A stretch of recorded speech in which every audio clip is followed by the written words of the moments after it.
नमस्कार प्रिय छात्रों। हमारे हिंदी भाषी छात्रों का किसी भी तरीके से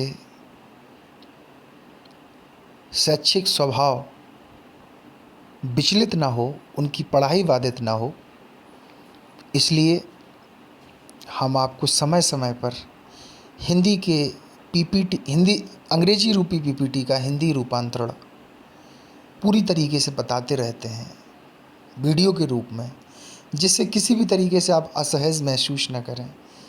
ठीक है, आपके हितों को संरक्षित रखा जाए, किसी भी तरीके का कोई व्यवधान उत्पन्न ना हो।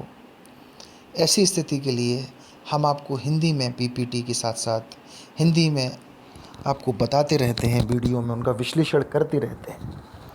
आज का हमारा टॉपिक है पुनर्वास एवं विभेदन की अवधारणा। यूनिट 2 का लेक्चर 3 है पुनर्वास एवं विभेदन की अवधारणा। आपके माइक्रो प्रोपोगेशन टेक्नोलॉजी CP 311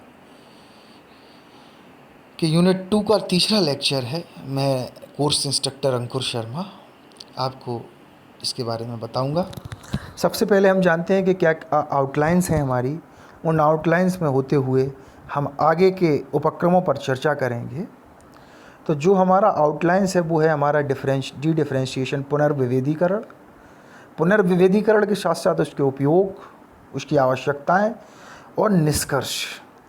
इन 4 बिंदुओं पर हम गंभीरता से विश्लेषण करेंगे कि पुनर्विभेदीकरण क्या है, उसका इतिहास भी क्या है, उसके क्या विशेषताएं हैं, उसके क्या उपयोग हैं और उसका क्या निष्कर्ष है। तो वीडियो लेक्चर की इस श्रृंखला में हम शुरुआत करते हैं प्रथम पीपीटी स्लाइड से, जो है विभेदीकरण, पुनर्विभेदीकरण पर। The term differentiation has many definitions. जो पुनर्विभेदीकरण एक शब्द है, उसकी प्रायः बहुत सी परिभाषाएं हैं।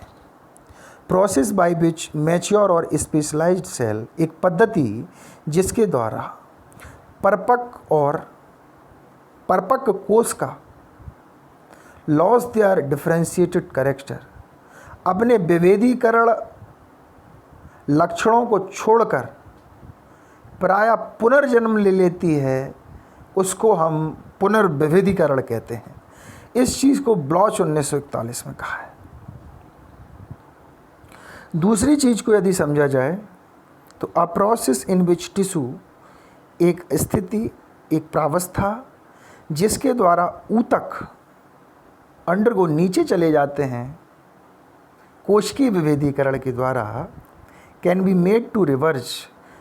ठीक है, एक दूसरे में आपसी चेंज भी हो जाता है। The process so as to become, और वो अवस्था बनती है प्राइमोडियल सेल्स को दोबारा बनाने में। तो एक स्थिति, एक प्रावस्था जो कि ऊतकों को नीचे ले जाती है कोशिकीय विभेदीकरण के द्वारा, और आपस में रिवर्स का मतलब एक दूसरे में चेंजिंग का बिहेवियर भी बनाती है, जिससे हम दोबारा प्राइमोडियल सेल्स का प्राकट्य कर लें, प्रादुर्भाव कर लें, उसको वहाँ पर ले आएँ। इसलिए हम पुनर्विभेदीकरण को भी इस्तेमाल करते हैं। ये हेल एट अल 2005 ने कहा है। फिर कहा है कि इन्वॉल्व्स अ टर्मिनली डिफरेंशिएसिस, प्रायः ये इन्वॉल्व होती है, इसमें अपना रुझान रखती है।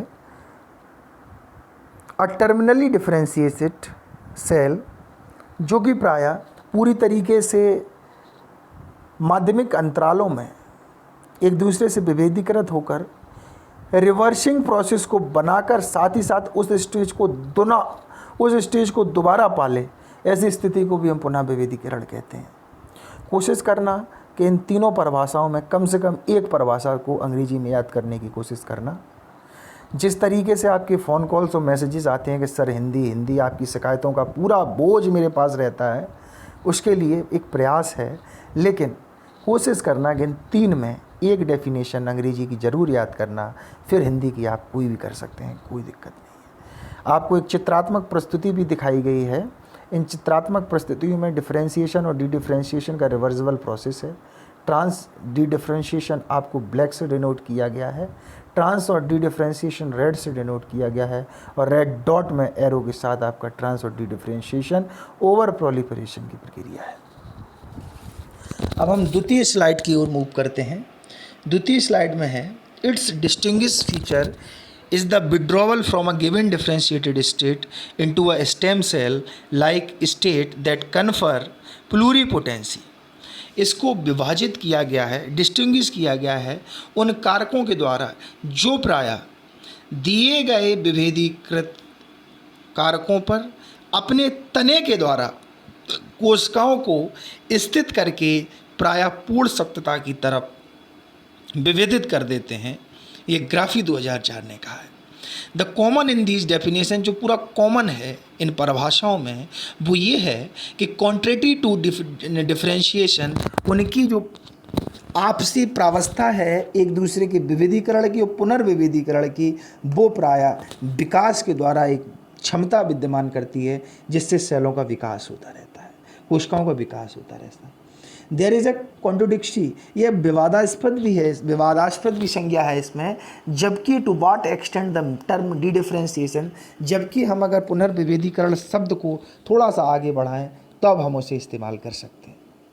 इट इज़ द रिवर्जन, ये प्रायः व्युत्क्रमानुपाती हैं एक दूसरे के।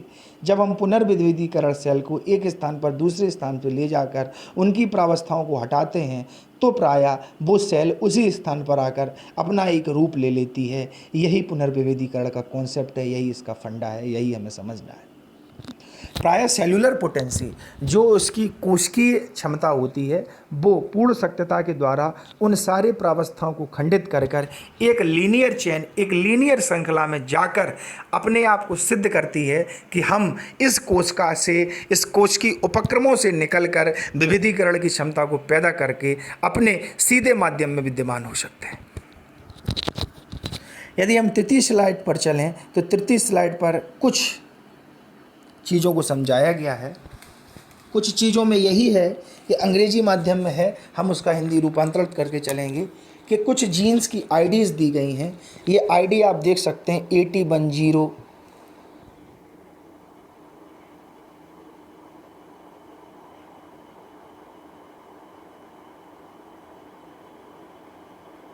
करो